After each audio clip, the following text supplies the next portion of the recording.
বৃহত্তৰ পশ্চিম বাহাবাৰী অঞ্চলৰ ৰাইজৰ বাবে এটি সুখবৰ।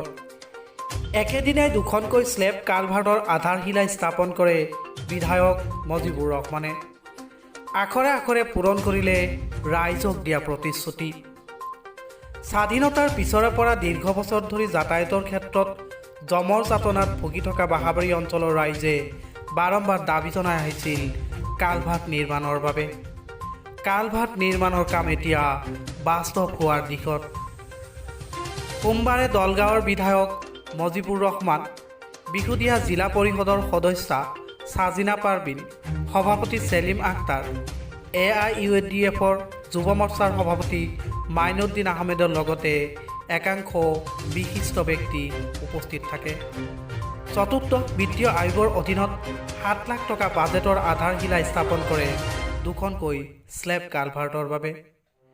কালভাৰ্টৰ আধাৰশিলা স্থাপন কৰি বিধায়কজনে সাংবাদিকৰ আগত কয় যে ভাৰত স্বাধীন হোৱাৰ পিছৰে পৰা ৰাইজে কালভাৰ্টৰ বাবে দাবী জনাই আহিছিল।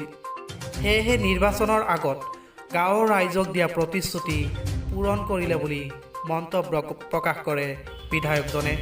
প্ৰথমতে মই ধন্যবাদ জ্ঞাপন কৰিছোঁ আপোনালোকৰ নিউজ চেনেলক।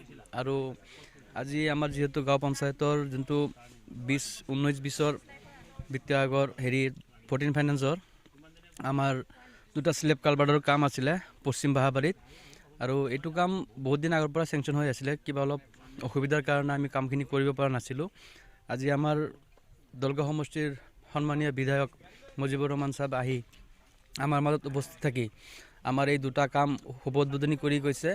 আৰু অতি সোনকালে আমি কামখিনি কমপ্লিট কৰিম বুলি আশা ৰাখিছোঁ। হাবিয়ে জংঘলে ঘূৰা নাই। বাহাবাৰী জিপিৰ মেক্সিমাম মানুহ আপোনাৰ কৃষিৰ ওপৰত বেছ কৰে। কৃষকসকলৰ বহুত অসুবিধা। ইয়াত এটা নালা আছে, পানী ইয়াতে মানে বৈ থাকে। গতিকে ইয়াৰ ওপৰত স্লেব কালভাৰ্ট দিব লাগিব। এটা বহুত দিনৰ পুৰণা ডিমাণ্ড।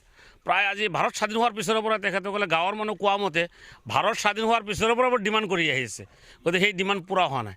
মই বিধায়ক হোৱাৰ পিছত মই কথা দিছিলোঁ আৰু সেই কথা হিচাপে আজি আহি দুখন স্লেব কালভাৰ্ট ইয়াতে ইনগ্ৰেশ্যন কৰিলোঁ। আৰু ভাল লাগিছে, আত্মসন্তুষ্ট পাইছে আৰু যে নাই দুখীয়াৰ কাৰণে কিবা এটা কৰিব পাৰিছোঁ বিধায়ক হোৱাৰ পিছত।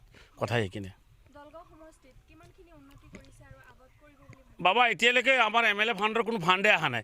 যিখিনি অলপ চলপ পাইছোঁ চবতে অলপ অলপ ভগাই দি আছোঁ। লাহে লাহে হ'ব। দলগাঁও সমষ্টিৰ মাত্ৰ যে খালি উন্নয়ন মানে খালি আমাৰ কিবা কাম কৰিলে উন্নয়ন সেইটো নহয়। দলগাঁও সমষ্টি শিক্ষাৰ ক্ষেত্ৰত মানে কলেজ নাছিলে, কলেজ নাই। এই কলেজ লাগে বুলি মই অলৰেডি শিক্ষামন্ত্ৰীৰ পৰা আৰম্ভ কৰি মুখ্যমন্ত্ৰী শিক্ষামন্ত্ৰী দুয়োজনকে দাবী জনাইছোঁ।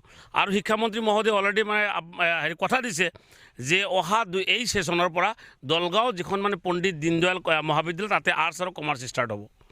আৰু অন্যান্য যিখিনি মানে অসুবিধা আছে দলগাঁৱৰ সকলো অসুবিধাৰ কথাখিনি আমি বিধানসভাৰ মজিয়াত সজোৰে উত্থাপন কৰি আছোঁ। যেনেকৈ চৰৰ মাটিৰ পাট্টা নাই, ৰাস্তা ঘাট নাই, ক'ৰবাত আপোনাৰ স্কুল আছে টিচাৰ নাই, ক'ৰবাত ডক্টৰ আছে আপোনাৰ মেডিচিন নাই। এইবিলাক কথা উত্থাপন হৈ আছে। লাহে লাহে ডে বাই ডে আমি ষ্টেপ বাই ষ্টেপ এইবিলাক সমাধান কৰাৰ কাৰণে আগবাঢ়ি গৈ আছোঁ।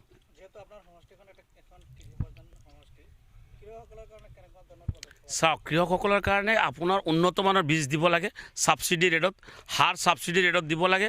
আৰু কৃষকসকলৰ যিখিনি সঁজুলি আছে এইখিনি ছাবচিডি ৰেটত দিব লাগে বুলি মই অলৰেডি বিধানসভা মজিয়াত কথা কৈছোঁ। আৰু আমাৰ এগ্ৰিকালচাৰ মিনিষ্টাৰ চাহাবকো মই লগ কৰিছোঁ।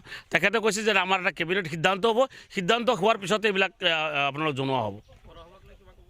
পৌৰসভাটো মানে এতিয়ালৈকে আমিতো ক্ৰেডিট দিয়াই নাই পৌৰসভাত, আৰু আমাৰ তাতে ভোটো নাই। গতিকে সেইকাৰণে মই পৌৰসভাটো আৰু ক্ৰেডিট দিয়া নাই। চাওক কোনে জিকে দেখা যাক। খাৰুপেটীয়াৰ পৰা ৰাজকুমাৰী খণ্ডকাৰৰ প্ৰতিবেদন, বাৰ্তা 365।